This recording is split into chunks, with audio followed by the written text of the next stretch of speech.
Ready for a long teaser? It's not so much a teaser as it is today's guest, John O'Connor, reading my favorite passage from his essay in True Story, titled Everything Gets Worse. For all but a few of us, though, the fantasy of freedom is just that, a fantasy. Despite our noblest attempts, we're undone by warring desire and dependence, subverted by comforting familiarity, manacled by fear, drowned by inertia, hopelessly cement-shoed in the murky estuaries of daily life. I am, of course, talking about myself. I spent the past 15 years in an idle, thumb-twirling stupor, toiling away on the corporate slave matrix, working without purpose, dreaming passively of a different kind of life. To say I've lacked drive and direction would be an affront to understatement. Mine has been an aimless, undisciplined existence, an ever-widening project of evasion and indecision and self-deception in which I'm forever having a circular conversation with myself. Which path should I choose? Which direction warrants the jettisoning of all others? How do I choose just one life, knowing I'll be unsatisfied with whichever I choose? Instead of choosing, I do the safest thing, nothing. Doing nothing, as I've always done, comes naturally to me. Oh, the time I've wasted, the books I've failed to write. Thankfully, the internet came along, and suddenly doing nothing while pretending to do the opposite became totally effortless. We've moved into an evolutionary phase of frantic non-doing. In this light, my years of myopic dawdling, of hemming and hawing, of whining and self-editorializing in a bottomless, fatalistic chasm, see, I'm doing it again, feel almost virtuous. The long and the short of it is I've always been waiting. For what? For something new and better to come along, sensing all the while that nothing ever will, which is quite possibly what I wanted in the first place, to remain cozily settled among my possessions, mainlining Game of Thrones while sailing through my Xanax prescription, nevertheless feeling thwarted by circumstances from pursuing a different path. So I keep on waiting, making little progress in any direction, moving glacially, my life taking shape like Antarctica on a 19th century map, an uncharted, meaningless blank spot. Oh, man.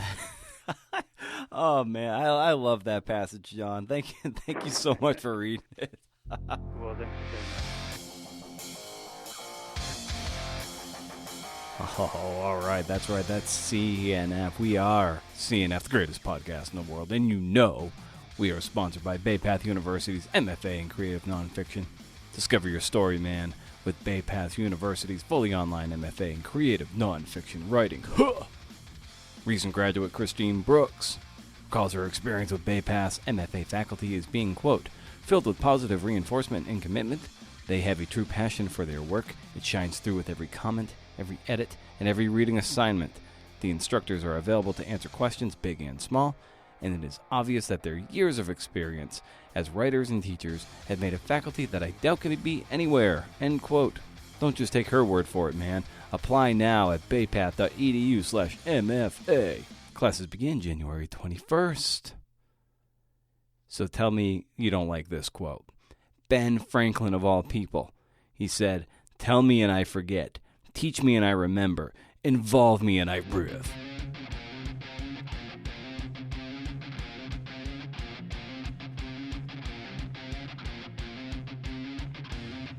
Well, that wasn't so bad.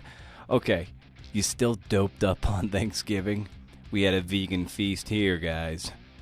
We got a field roast, sweet potatoes, Brussels sprouts, 2 kinds of pie. I'm still here. Oh, well. Yes, it's CNF, the Creative Nonfiction Podcast, where I speak to the best about the art and craft of telling true stories. John O'Connor is the author of several things, but most recently, Everything Gets Worse. You already heard a little bit of him. His essay about Antarctica appeared in Creative Nonfiction's True Story. This isn't a paid advertisement, but you should subscribe to that. It's the highlight of my pathetic little life every month. I kid.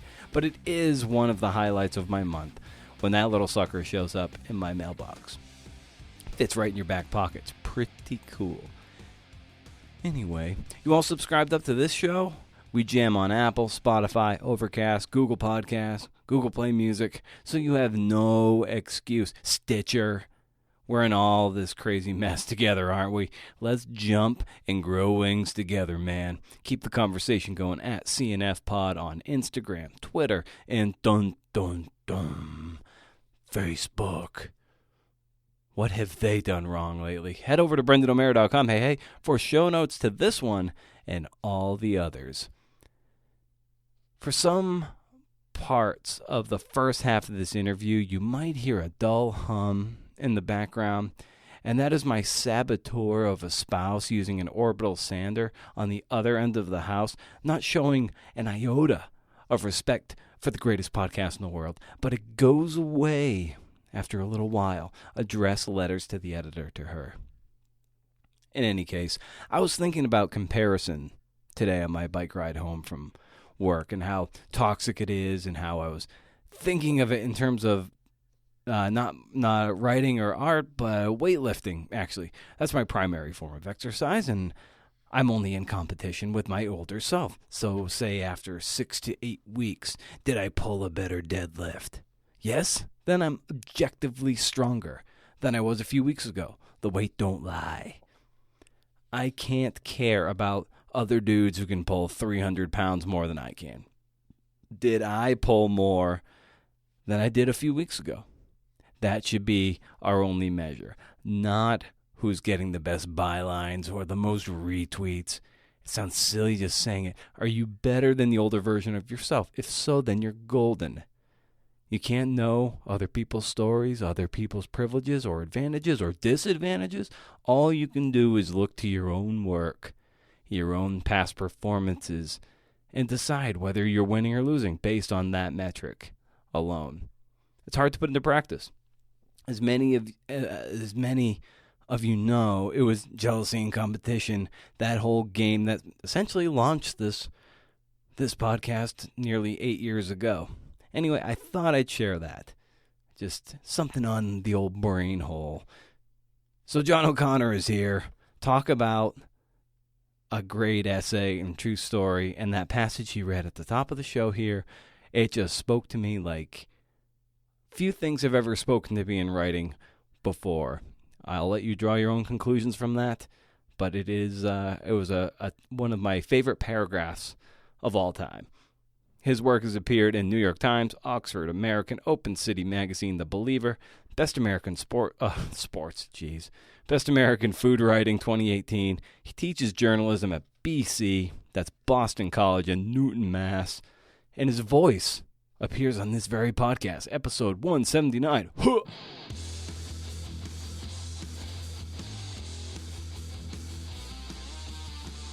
Yeah, it blows my mind to just circle back to what you said before you started reading that the people you handed that to thought that had to come out, or they, tried to persuade you to have it come out. So what were those conversations like that they felt it didn't fit?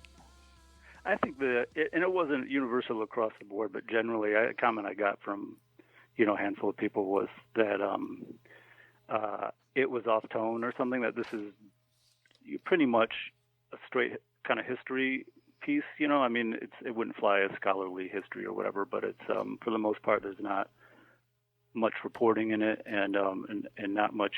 I mean, I appears a lot, but there's not a lot of myself in there, and there's kind of two very noticeable sections where I do appear, and the other being several pages prior to that, and I guess the feeling was that it wasn't kind of thematically consistent with the rest of the piece. It sort of came out of nowhere, I guess.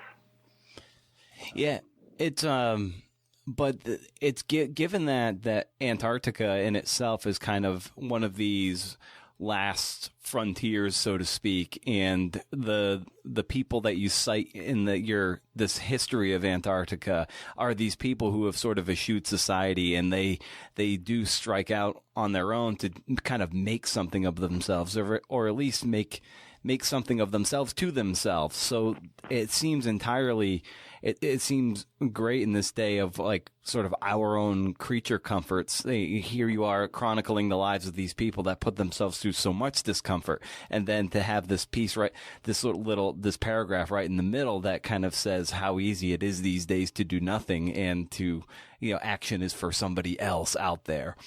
Yeah. Well, yeah. I mean, and it's. Are comparatively, like, soft, like easy lives that we have today. It's become. I mean, obviously the contrast is pretty palpable, but it's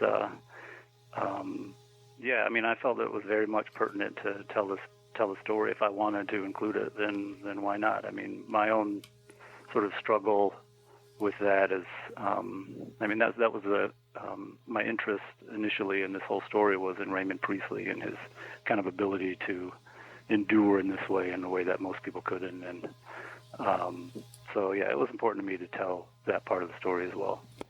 And in telling Priestley's story, was it a way for you to also kind of live vicariously through some of these adventurers that were able to strike it out and to really test the limits of their physical and really their sort of their mental fortitude with these kind of adventures and discoveries? Yeah, definitely, it was vicarious. I mean, what those guys went through is Inexpressible Island is insane. I mean, if you read Priestley's book, which I love, but it puts things in such a relatively light kind of, British stiff upper lip, stoic perspective. He was just, I mean, not that there wasn't suffering and that there wasn't some real kind of mental and emotional hand-wringing, but it's amazing what these guys could endure and put up with, considering they weren't, as I say in the piece at one point, they didn't have Gore-Tex, they didn't have, moisture-wicking base layers, they didn't have all the stuff that we kind of take for granted now, so the hardship they went through is kind of hard to imagine, and it definitely puts things in perspective when you feel like, you've got it pretty bad, because it's 30 degrees out and raining. The rain is horizontal and the wind is ripping your hat off your head or whatever, and so it could be worse. As writers, there's an itch that needs scratching. So what was that moment like for you when you wanted to tackle this particular essay? Yeah, I mean, it's a good question. There are two moments really, and one is I kind of describe it in the piece where I found Roland Hunsford's book on Scotton and Munson. This was years ago in Ann Arbor, Michigan, and at the Great West Side Bookshop there, and plucked it off the shelf and started reading. And as I described, I was like kind of mortified, just ashamed of my own ignorance of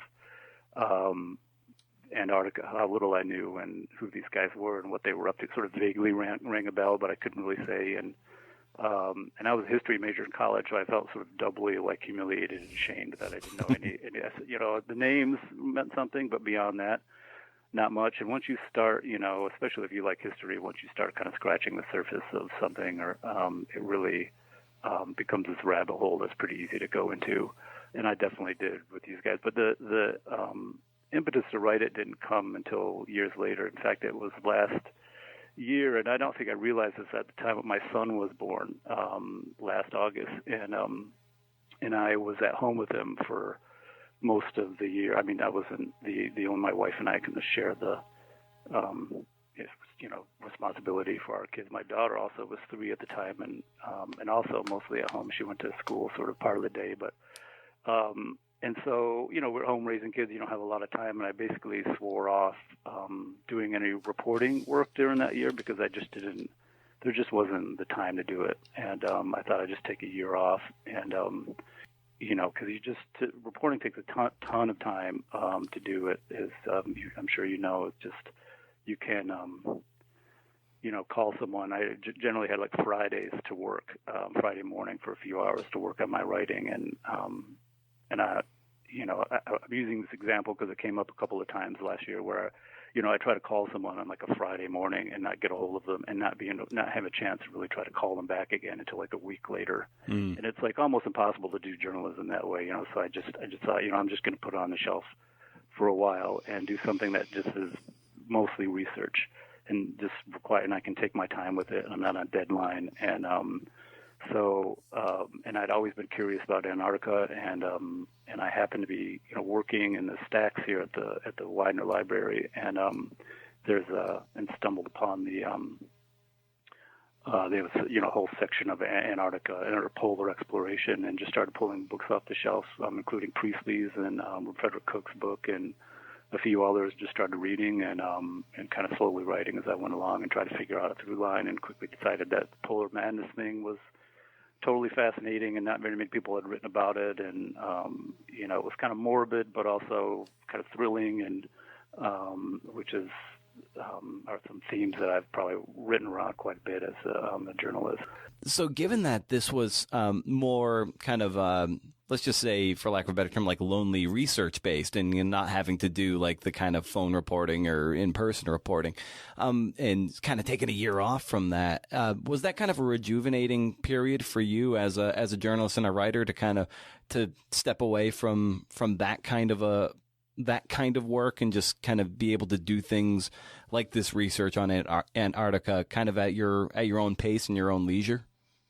Yeah, well, I don't know. It's too early to tell about rejuvenating, but because my kids are still at home, but for the most part, but I had, but the short answer is yes, I think in a way, because I had, before my son was born, I wrote a couple of stories, and in particular, I'm thinking of one in particular where, I wrote a profile of someone, and two subjects of my story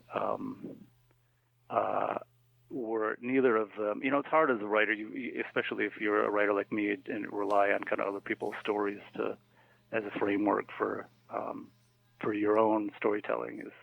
It's hard sometimes to not leave a sort of a trail of tears in your wake. If you're writing, no one really likes the way they're kind of written about and portrayed, and professor of mine told me one time that if they do, then you probably haven't done your job very well. Right. And but still, it's hard in the real world to sort of deal with hurt feelings and stuff. And I wrote this profile of a guy, and the two subjects who I both really liked, and I both became really close to them, hated it, and we sort of I had a very visceral falling out with one of them, and kind of a tamer falling out with the other, and it was just so disheartening to me to do it, and at that point, I was so sick of it. That was a month before my son was born. And I was I sort of said to my wife in some terms, I'm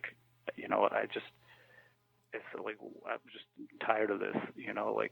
You put so much effort into this, and send it out there, and then to get this sort of visceral negative response was I think it was a good time for me to take a break and focus on this, and I wanted to see if I could do it also. I don't think this was unlike anything I had really done before that was so research based. And I talked to a couple of ecologists and penguin biologists, but for the most part, it's 80 or 90% research, and that was a real sort of breath of fresh air to just shift gears and do something that was totally different.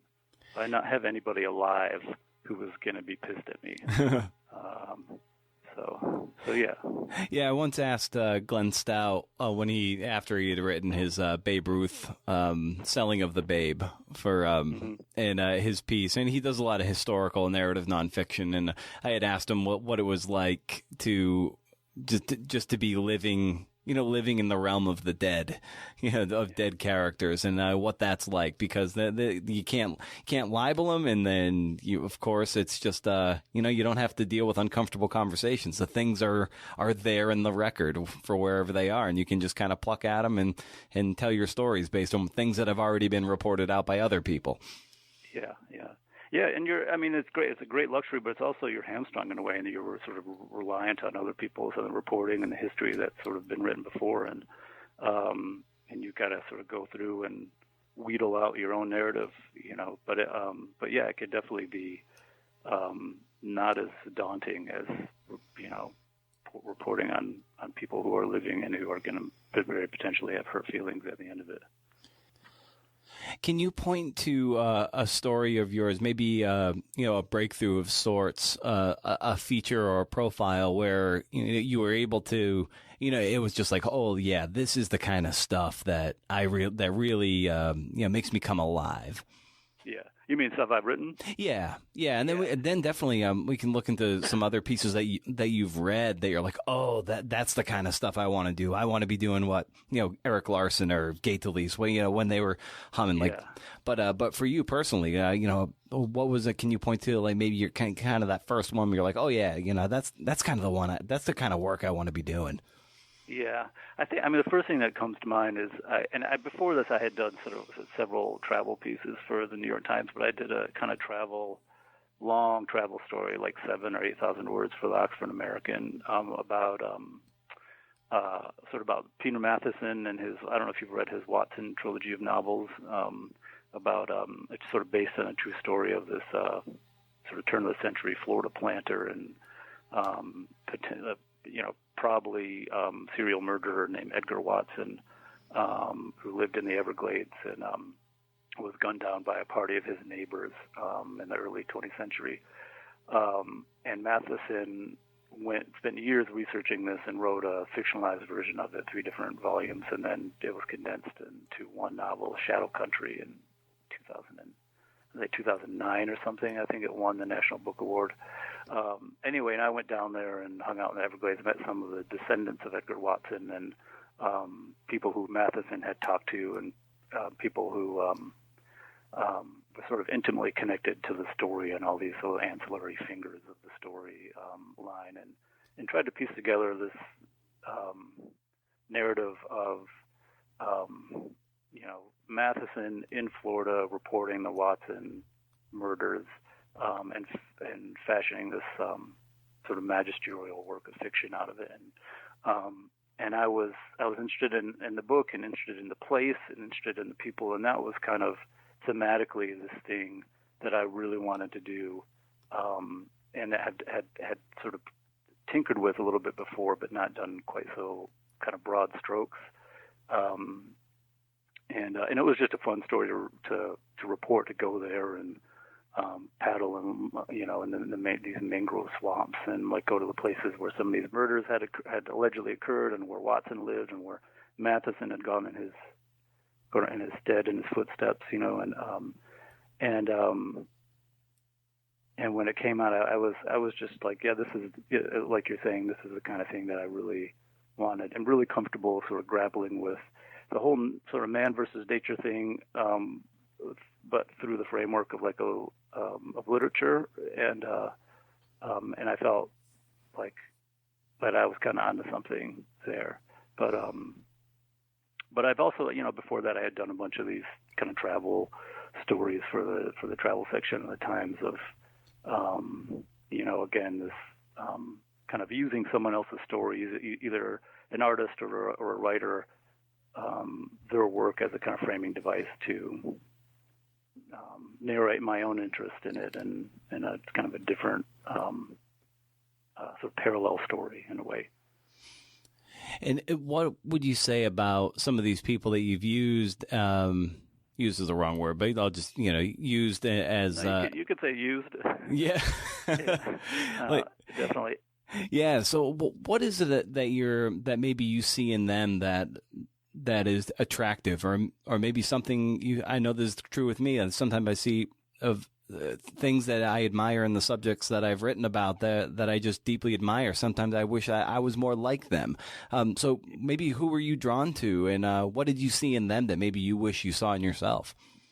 Well, I mean, with Matheson, that he was such a formidable, terrific writer. I mean, that Shadow Country is, I think, one of the great works of American fiction, and in my lifetime for sure. And so that, and also that they just got so much work done. They're so prolific. I don't know. I did another story about Edward Abbey. I don't know if you know that name. Wrote Death in Solitaire. Was like a ranger at Arches National Park back in the 50s, and I liked it. I don't love everything that he's written, but I love that book and his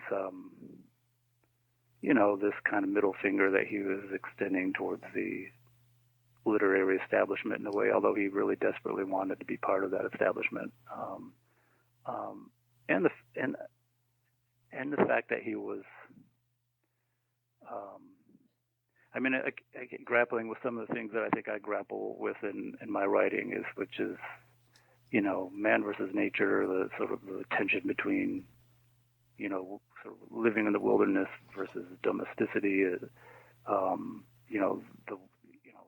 the rural living versus sort of city living, and the whole Kantian sublime stuff, and which is my same interest in Thoreau and Walden and the Maine Woods, and I like those themes, and love all those books, and so that's I guess I don't know if I'm answering your question at all, definitely not succinctly, but that's what I saw in those. And I typically see in the people that I want to write about is that kind of underlying sensibility. Mm. And as a writer of these types of stories, sometimes generating ideas that are sticky, story ideas that you can really run with and effectively sell, of course. How do you go about, generating ideas, or at least, maybe logging them and curating them, and so you're at a point where you're like, okay, this is something I can really sink my teeth into? Yeah, I don't know if I have a system really. I probably should. I should probably think more like that, but I don't. I tend to just find things that I'm interested in, just follow my interest, and the things that I'm interested in pursuing. And that's kind of how I work. So, I think probably in journalism programs they tell you to kind of do what you were saying, but I'll stumble across something I'm interested in writing, and my interest is just the kind of tip of the iceberg. I probably don't really know very little about it. I might have read some of the text or something and think I know a little bit about it, but until I actually go and report it, and I don't really know very much. So I'll pitch something around and see what kind of feedback I get, and if it doesn't seem like it's going anywhere, then I'll maybe try to change the approach and sort of time it with something to make it seem more, timeliness being such a thing in newspapers and magazines, and or I'll just, sort of write it on my own if I can, and then try to sell it afterwards, like with this Antarctica thing. I didn't think that this was really a pitchable story, so and I don't think it was, unless it would have entailed, more first-person kind of travelogue stuff. But so yeah, I don't think I really have a system, or if I do, it's a pretty lazy one. And having such a history background and everything, are you familiar with Dan Carlin's Hardcore History podcast? No, I'm not. I think you'd really like it. Talk about rabbit holes. He digs into a topic, and these, one podcast will be sometimes upwards of 3-4 hours long, and it's actually, oh, well. Yeah. And the thing is, it's not, he doesn't read from anything. Like he's done the research, but he's such an amazing, just vocal talent and storyteller that he can just speak things. I don't even know if he uses notes. It's quite incredible, but it just made me think of like you going down a rabbit hole and maybe reading up on this Antarctica stuff, and it's like, you're taking all this information in, and it just made me think of him and the rabbit holes you can go down. So when you started down this Antarctica path, were you surprised that there was this much material worth mining when you were reading? Yeah, I guess so. I guess I thought what Antarctic exploration was all about. A bunch of like white British dudes like trying to be the first at something, and I don't know, like, just I thought it would be sort of boring and staid, or maybe punctuated by moments of kind of heroism and insanity. But I had no idea how dense the literature would be. The British have this great. I just sort of shit talked the British, but they had this great literary tradition, and with polar or just a sort of adventure narrative with any kind of exploration, and and so they were great. Like Scott was a great writer. Like Edmondson could really write. Shackleton could really write. These guys were no slouches, you know. So the quality of the writing was really good, and the quantity of crazy stories. You know, I mean, I really am just sort of brushing the surface in a lot of instances. I was really just eager to hint at some of the, you know, vast archives of stories that there are about guys, you know, Mawson, what he went through, and you know, Shackleton, the whole Elfin Island trip, and you know, and even the discovery, which I only sort of, I don't think actually I mentioned. I mean the Nimrod expedition with that Priestley was on with Shackleton and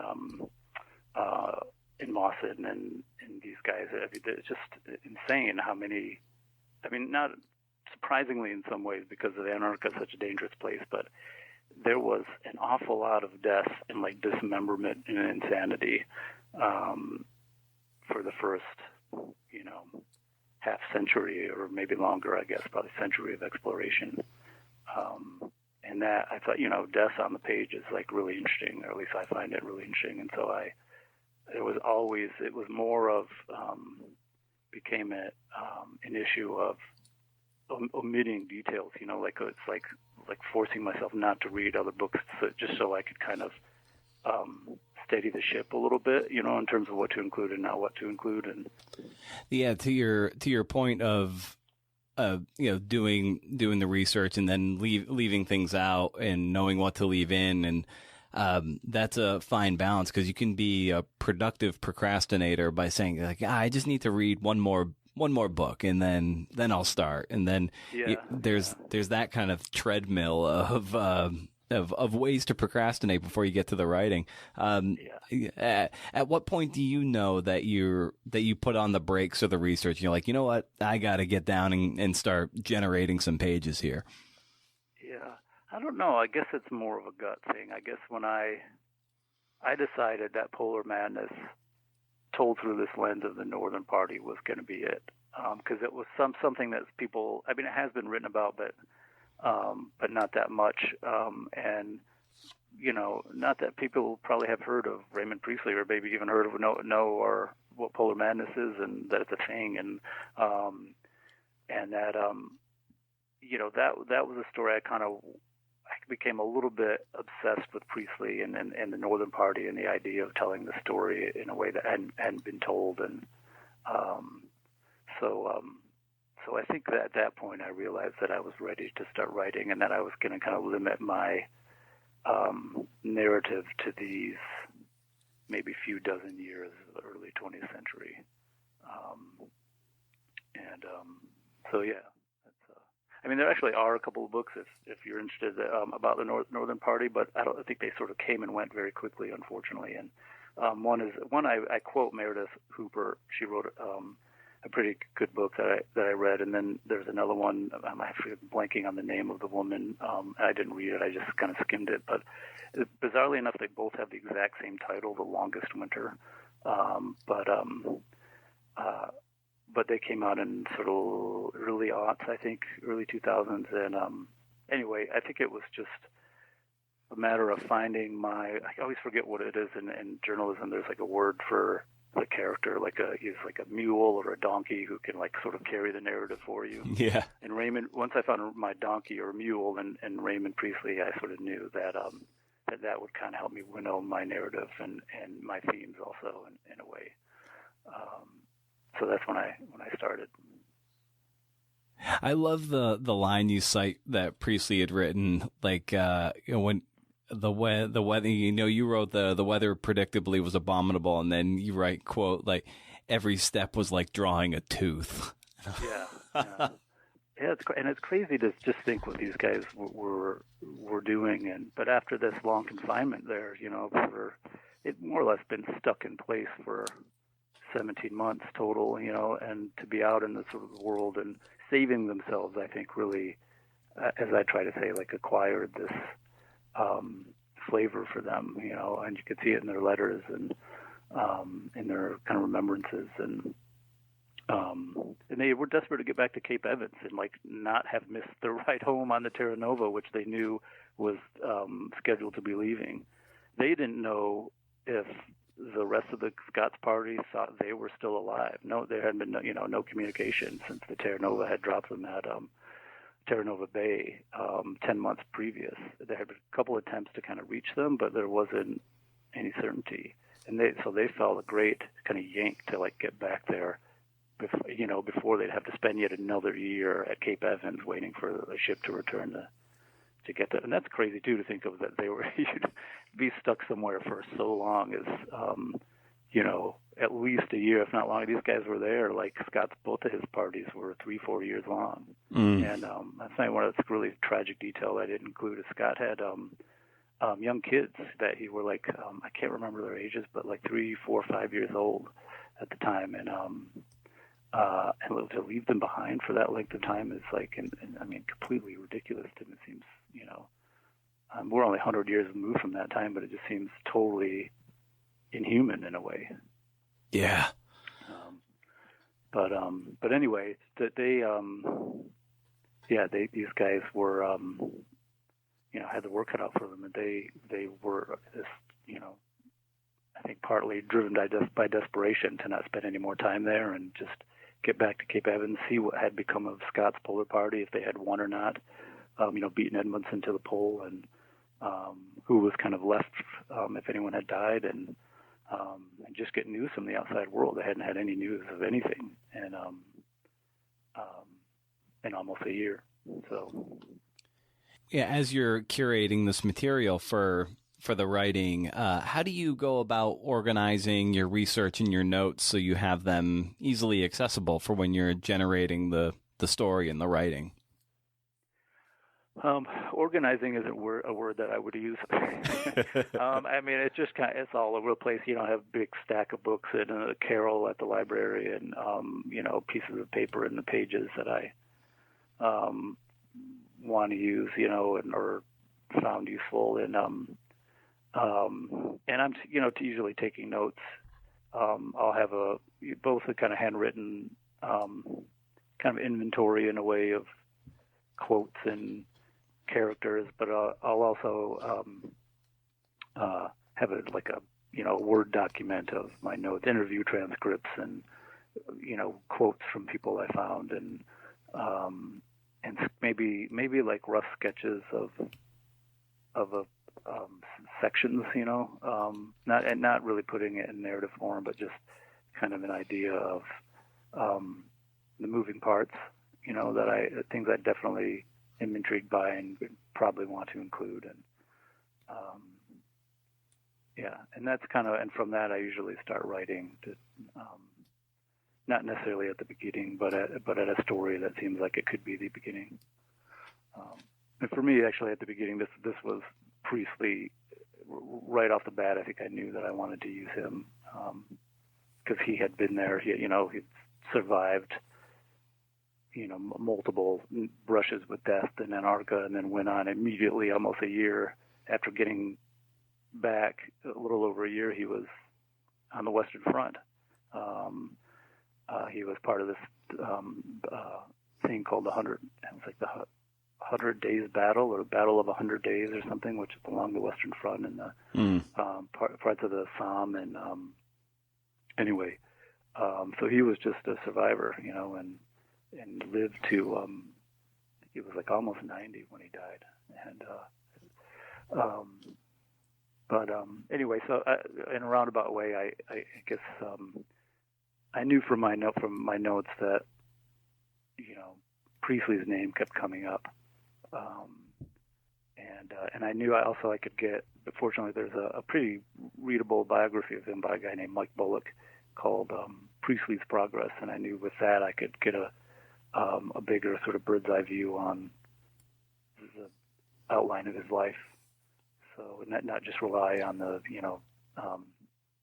Antarctica documents and his own Antarctic adventure, which allied so many details. I mean, I think it's a great book, but it's talk about omission. It omits all kinds of details. So I needed like multiple sources to What would you identify as some of your greatest hits of maybe long form magazine pieces, even books that you return to as a way to kind of re-educate yourself and also remind yourself maybe how it's done when things are going well?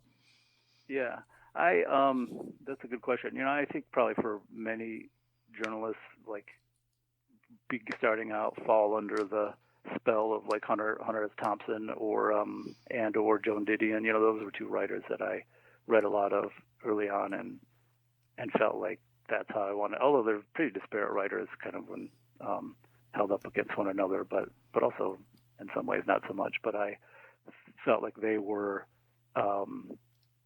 examples of what I wanted to do, and also Gates Lee. I think one of the first things I read in when I, not in grad school, but sort of around that time, but one of the first things I read that made me think that maybe journalism is actually really cool is the Frank Sinatra Has a Cold, by Gates Lee. Mm-hmm. This piece he did where he doesn't actually talk to Sinatra, but talks to like 100 people or something, including his wig maker and his mom, who is like this doyen of Hoboken politics, and is such a terrific piece, which is underselling it considerably, and that made me think that that just made me think of journalists as, and so did Didion and Thompson, but Gates Lee made me think of it as something that was not just cool, but intellectually like challenging. And then in terms of journalism, I feel like writing-wise, mostly I am influenced or have loved the fiction writers over the years, but I do really love the writer Jeff Dyer, who's the English kind of comic English writer. I sort of I always return to his, but he has a book that just came out maybe late last year. He's just a guy that I return to again and again as someone who's like kind of creating a new form almost in a way. It's sort of a hybrid of memoir and like journalism and fiction and who's leapfrogs from topic to topic. He writes very sort of small books, like thin, couple hundred pages, and then 2 years later he'll come out with something that's completely different, a 180-degree sort of sea change in topic and style. He's also very good at like finding like the right idiom, like the right language to suit a particular topic or subject matter. And he wrote this book a few years ago called Another Great Day at Sea. I don't know if you know that book, but he was I don't know how he landed this gig, but he got to basically serve a kind of like a writer's retreat almost on board a U.S. aircraft carrier. And I think they're like in the Persian Gulf or something, or in and around there. I don't know if he ever actually says, but he spends 2 weeks there and wrote was able to wrench a book out of it, and it's just a remarkable piece of journalism and kind of empathy and kind of merging the sort of first person with the historical background and anyway. So those are some of the writers that I really am drawn to a lot, but also a lot of I'm leaving out a lot of fiction writers I've loved a lot over the years that I've returned to again and again. How do you go about building a reading and writing discipline around your life, your teaching, your family, so you make sure that you're being able to read and stay up on things, research and so forth for pleasure or for work, and then of course carve out those times to put together the kind of journalism or long reported essays that you want to do? Yeah, I mean, I don't know if did you use the word discipline. I don't know if I heard you say that. Yeah.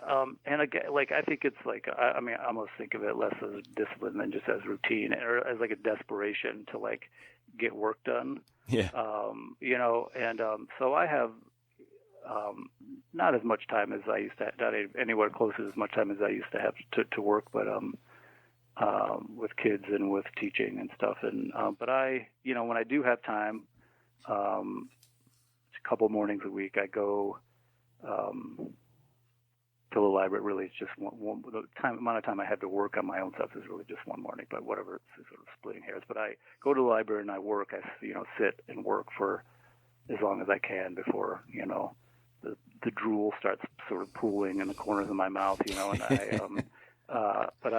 and that's really, in terms of, I don't know if discipline, and again, it's really the right word to describe what I do, but I am sort of desperate to get stuff done. And while I'm not with my kids or not grading papers and so on, and it seems impossible, but at first, when you start working on something, like now, I'm actually just beginning kind of another long project that's kind of similar to the Antarctica thing, and it seems impossible now, sort of trying to look down the road how or if it'll ever get finished. But hopefully it will. I think this, if you have the time, the standard, I think, time I always hear from like my fellow, like other writers and journalists is, 3 or 4 hours a day, just your kind of butt in a seat, working for as long as you can. And I'm not quite able to pull that off anymore. But I think whenever I can, I try to sit and work and at least read, and even if I'm like staring off into space a little bit, and I count that as work. Right. Yeah. Yeah. As long as I'm like just not connected, no one can reach me on the phone or like by the internet or anything. It's incredibly hard to work these days with all this, the evolution of all this, all the ways that you can now be interrupted by people. So I try to turn off my phone, turn off the, internet, and just and concentrate. But it's not easy. Yeah, for sure. Yeah, there's all these ways that we've enrolled in various kinds of interruptions, and then we wonder why we can't get any like satisfying work done. Yeah. I talk to my students about this all the time because they have it far worse than we do. At my age, I can imagine I remember another reality. But the kids who are like 19, 20 years old today, they grew up, they came of age with this stuff. Having phones, and maybe not come of age with social media. It's only been in the last half a dozen years or so, I guess. But they really are have it far worse than we do. They don't feel, I think, that they can shut that stuff off for a moment. It's torture to them to even sit in a 2-hour class, it seems, without reaching for it. So, but yeah. In the process of writing or editing or rewriting, where would you say you feel most alive or most engaged in that process? Rewriting, for sure. That's the funnest part. When you get to the point where you feel fairly confident that you're sort of several drafts in, and I feel pretty confident that it's not a total disaster that doesn't require reinventing the wheel, or reinventing the whole thing from top to bottom. When I can just rewrite and improve and solve problems, that's like the most satisfying part. Where you definitely do see the light at the end of the tunnel, and it's just a process of making it better. And I have some considerable anxiety when it comes to working with editors and making sure that we're kind of, our thinking is a lot. You want people who you're working with to see things like you see them, and I'm sure the opposite is true for them too. So, but mostly rewriting is where I feel where I really feel like the switch is starting to flicker in my brain. During the actual writing, it just feels like a chore. Like real frontal lobe cognitive work. Where rewriting just feels more like fun. So does that make sense? Oh yeah, absolutely. There are some people that I talk to where it's they're most engaged with just pure research. The writing is torture and everything else is torture, but they love that part. I like you. I like the rewriting phase because I especially love just arbitrarily there's 1,000 words. I love making like the big 250 word cut out of that. And then just getting it down. That's kind of my favorite part, just being, you know what, this is gone. The work is still there, even though you can't see it. But I love taking off big limbs. So that's kind of where I like it too.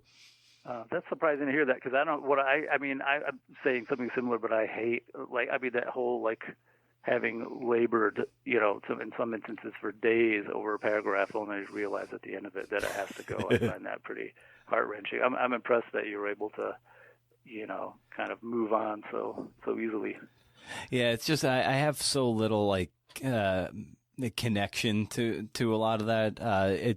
But to me, almost here's the thing: I am naturally a cluttered, disorganized person, and so when I'm able to declutter and simplify things and get things out of the way, I feel like my brain it defrags and feels better.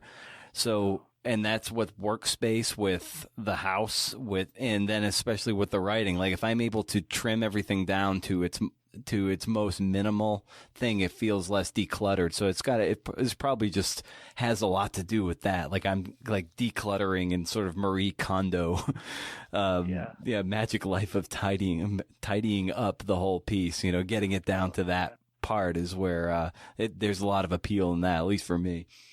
Well, it's funny. I use the same language to talk about my, probably a lot of people do to talk about the writing process. Can I ask you, is your, physical life sort of, for lack of a better word, sort of cluttered also? Are you kind of a neat freak in that respect also about kind of putting things where they belong, or are things sort of more willy-nilly and sort of left sort of lay where they're thrown kind of thing? My natural out-of-the-box software is definitely disorganized disarray. My wife is very regimented and organized, and it drives her insane that I'm able to just kind of throw things in places. Yeah. I want to be more organized and neat and make sure everything has its place, and I'm always working at being more intentional. If I take my hat off, place it in a nice place that's appropriate for it. And so that's always the battle. So I definitely gravitate towards it, and I feel better when things are more organized, but it's definitely not I'm not naturally like that. It's always a battle. Yeah. So not your default. Yeah. So so your mental space, you kind of uncluttered, but physical space, not so much. Yeah. And then even because my brain is always going in a million different directions too. Sometimes I have a hard time finishing things. I just want to go to the next shiny new object. So it's a lot of times it's just getting tasks done, getting things on a list, going down the list, finish it as best I can, and then move on, and then get some mental declutter out of the way. So it's kind of frenetic. Yeah. I think, as I said, I think a lot of people, writing is, there's so many kind of metaphorical possibilities here, but to me, writing is in some ways kind of a lot like pushing furniture around and sort of finding the right place for it, and also, as you said, just a process of decluttering, and a process of finding clarity of some sort. My wife and I are the opposite. I'm incredibly neat and orderly, and my wife is the opposite. She's the kind of person who would be happy to just let everything, even with our kids. She's the kind of person, if you were to offer her to have hire someone to come to the house and clean it top to bottom, she would say no thanks. She likes it the way it is. But I'm not. I'm not like that. I like a clean workspace and a clean living space, and yeah. And, I think the same goes for writing. I like to kind of have feel a great deal of satisfaction in that the rewriting of moving things around and making sure it's kind of has an orderliness to it. Yeah. And with this true story piece you wrote, and the fact that it goes back 100 years to this exploration of Antarctica, but also it is tethered to today in so many ways, and especially the way that passage that you read earlier. What about this piece felt timely to you, and maybe and also as a second part to that, what did you feel like maybe you discovered about yourself as a writer and a person over the course of writing this particular piece? Well, to answer your first question, what feels timely about it, I think, is this whole question of that you kind of put to me in your first email to me, I think, and I'm not going to get it right, but something about you felt your own sort of Thoreauvian kind of quest for a while or something like that. That's not quite it, but the whole, and this is probably, goes, sort of timeless feeling, but the whole tension between kind of domestic life and a life in the wild, that Thoreau kind of wrote about, but it's interesting because if Walden was like, we live like not 15-minute drive from Walden Pond, and it was never. It's just, I don't know if you've ever been, but if you've ever tried to go on like a summer weekend, like forget it. I mean, it's right. The before the parking lot's closed before 9 a.m. Sometimes it's so packed. But even in Thoreau's day, it was never this pristine wilderness. It was always like a few easy miles walk to Concord for him. He often would go home in the evenings to have a meal with his family, and his mom would do his laundry for him, and he had neighbors at Walden. There were a couple of ex-slaves that lived there. What's his name? Like this, for a weird first name like Bristol Freeman, and his sister, who were ex-slaves. He fought Bristol fought in the Revolutionary War and had been a slave, and I think his sister's house was like next to Thoreau's bean field or something. And there's a terrific biography of Thoreau that just came out. This is kind of all very present in my mind because I just finished Laura Dasso Wall's biography of Thoreau that came out, I think, last year, or maybe maybe it was 2017. Anyway, and there was this whole community of railroad workers and immigrants and like castaways, basically people who couldn't afford to live in Concord or Boston or weren't respectable enough, and Thoreau was friends with these people, and he was like a conductor on the Underground Railroad and helped put runaway slaves on the trains to Canada, and he always thought of it wasn't just about solitude and nature,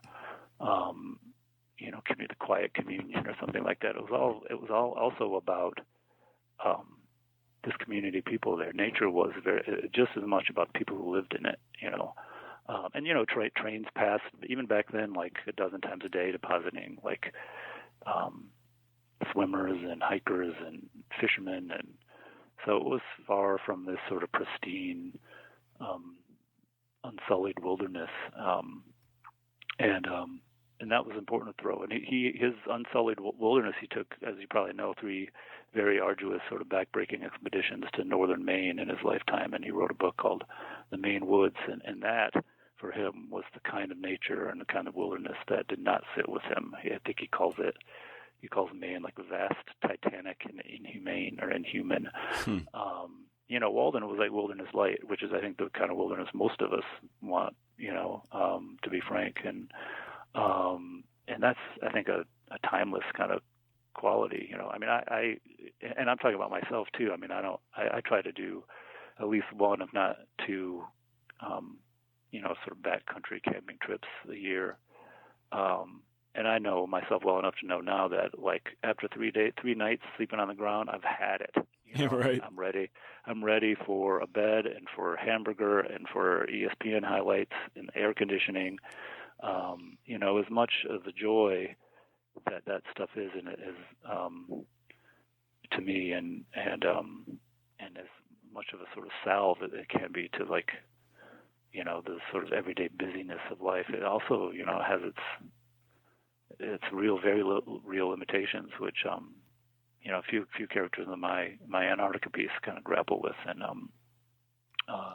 Ed Abbey was another one who, he was very sort of the epitome of the sort of backcountry kind of rugged traveler, could live by his own wits in the desert, and but it was the lights and sort of the bars and the women of Moab that always sort of animated him, and was always kind of one of his reasons for doing it in the first place was this the relief he felt at being back in civilization when it was all over. And that seems like again, I'm repeating myself, but like just a sort of a timeless kind of tension and, sort of quality to modern life, modernity, this sort of, this sort of toggling back and forth between sort of technology and trying to get away from it. And the fact is it's gotten a lot harder to get away from it, at least on the East Coast. It's like, it's very difficult to escape. And I think it starts to feel very claustrophobic. Yeah. I think they said, like, even the Appalachian Trail that I read somewhere recently, I did part of the Appalachian Trail 2 summers ago, just a section of it, and the longest distance between, like, till you hit, like, between paved roads, I think is how they measure it, paved roads and utility wire crossings, is 7 miles. That's as far as, basically, so in a way, as far as you can get from civilization along the Appalachian Trail is 7 miles. And a lot of those, mountaintop vistas and stuff, with the exception of Maine, which is a little more rugged and sort of wild, a lot of these vistas along the, in Virginia and the Carolinas, you get up to the top of these mountains and it's beautiful, but what you also see is the turnpike, and the travel plaza and the Steak and Shake. And so I guess that's like another kind of vein of like timeliness that I was thinking about when I am always usually thinking about, and I think lots of people are, and I was thinking about when I was writing this piece. I forget the other part of your question, man. I'm sorry. Will you remind me again? Oh yeah, it basically kind of what you in essence kind of learned from yourself in writing this piece. Given especially that passage that you read earlier, because that was kind of that animating force, and I feel like that was there was some definite self-reflection going on over the course of writing this essay. Yeah. Well, I guess what I don't know. If I'm going to be able to put this in words. So what I learned about myself. I guess I could help me like put myself on a continuum of sorts to see that the ideal of progress was maybe a little oversold or something. That there's a lot to not doing.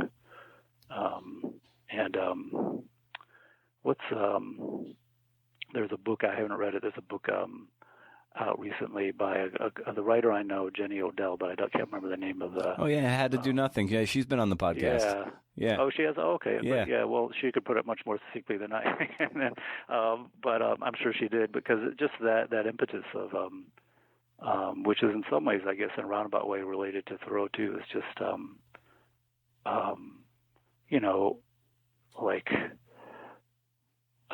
just casting off the material distractions and professional distractions of everyday life, the everyday busyness of constant toing and froing, and the real effort, the struggle to sort of pay attention and to not get caught up in this sort of wave of progress is it takes real effort. I haven't read. I'm looking forward to reading Jenny's book, but I haven't read it. But I think the themes are exactly the kinds of things that I'm really interested in, and that are very sort of important to people today to grapple with, especially with technology being so omnipresent in our lives. Yeah, for sure. Well, John, this was great to talk to you about this piece and everything. I'm so glad you were able to carve out the time to do it. I'm deeply appreciative that you made the time to do it, and you were able to make the time to do it, and also to thanks for writing this piece. This was a real pleasure for me to read, and I suspect others. So thank you for the work, and thanks for hopping on the podcast. Oh, thank you, man. Thanks for talking to you. It's been a pleasure. Yeah. Take care, John, and we'll be in touch. At last, we've come to the end. Thanks, CNFers, for making it this far. Thanks to John and thanks to Bay Path Universities for making it happen. As you know, show notes to this and all the other shows are available at BrendanO'Mara.com. Hey. There you can sign up for the monthly newsletter where I give out reading recommendations and what you might have missed from the world of the podcast. Once a month, no spam. Can't beat it. Keep the conversation going on the interwebs at Twitter. Ping it at CNFpod. Same for Instagram. Same for Facebook. You link up to the show, I will definitely jump in, give you digital fist bumps, horns, skulls, maybe a James Hetfield headbanging gif. GIF. What's the jury say? Is it GIF? I think it's GIF. Unanimous? Not a hung jury on that one?